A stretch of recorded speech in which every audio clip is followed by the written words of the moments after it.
En lien avec le respect, la collaboration et l'engagement, de courtes animations vous permettront de comprendre plus précisément quels sont les comportements attendus par votre professeur lors d'un cours en ligne ou en présence.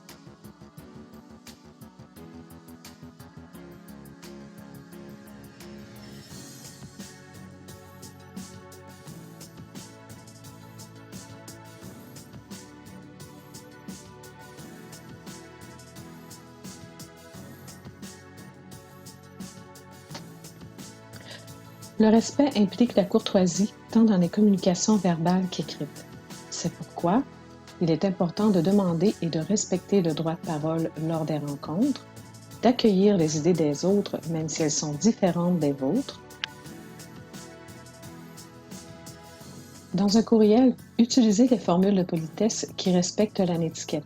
Par exemple, précisez l'objet de votre courriel, saluez votre destinataire, évitez l'utilisation de majuscules qui veut dire crier, ou encore des abréviations de type texto. Lorsque vous participez à un forum de discussion ou une séance de clavardage, exprimez-vous avec clarté et courtoisie envers les autres.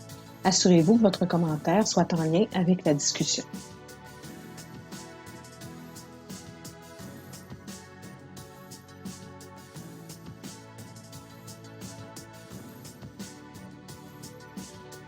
Le respect implique aussi d'adopter des comportements civiques et respectueux selon le contexte d'enseignement.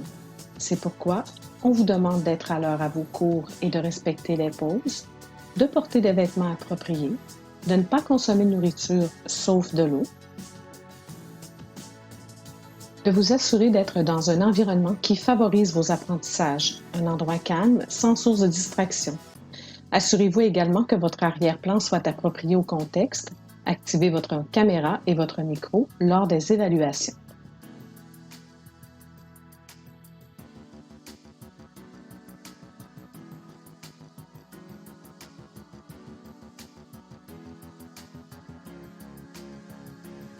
Finalement, il est très important de respecter la propriété intellectuelle des autres.